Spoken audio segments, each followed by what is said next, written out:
Let's talk more about that with Politico's senior writer, Jake Sherman, who's also an NBC News political contributor. Jake, good Sunday morning to you, my friend. Hi, Hallie. How are you? Good. So listen, you heard Garrett talk about Congress coming back tomorrow, right? What do they need to do to make sure that this doesn't get any worse? How much worse can it actually get? Well, Hallie, you've covered this presidency for so long, and this is the most befuddling fight that Donald Trump has stoked in his presidency. Yeah. Never made any of these demands during these negotiations between Republicans and Democrats. A massive aid package was cut.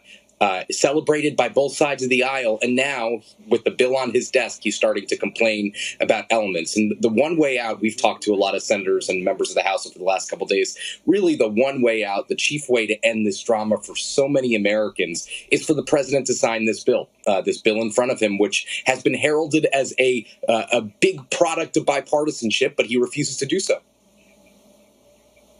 You described it as befuddling, Jake. You know I cover the White House for NBC News, and even people close to the president that I've talked to don't quite understand in some ways the motivation here. Talk about any political benefit potentially for the president. Obviously, if Americans are hearing, hey, the president wants to get me more money, that's a good thing. But the deal is done, and the president's own administration members, as you referenced, actually worked on this. You're right. I don't know what the possible political motivation could be, Hallie. His presidency is over.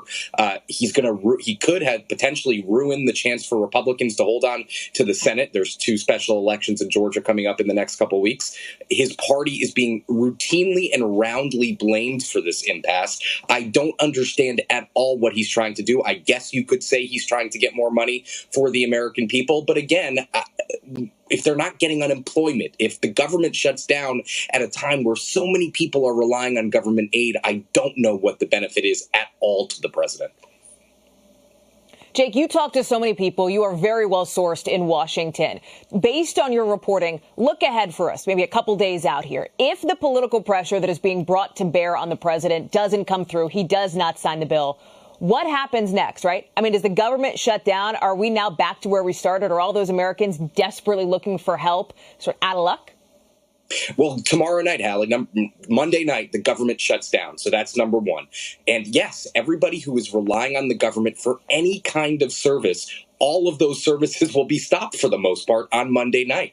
And I don't know what the way out of it is. The president needs to read the bill and see there's lots of benefits for people in that bill, in that piece of legislation that could become law. Checks could go out to people.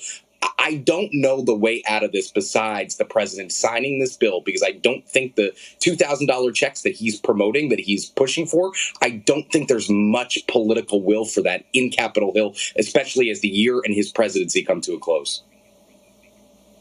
Jake Sherman with Politico. Jake, thank you very much for your perspective and your insight. It's a story we will be watching very closely over these next 24 hours. Appreciate it. Don't forget to tune in for a special edition of Meet the Press later this morning when Chuck Todd takes a look back at President-elect Joe Biden's more than 50 appearances on the show.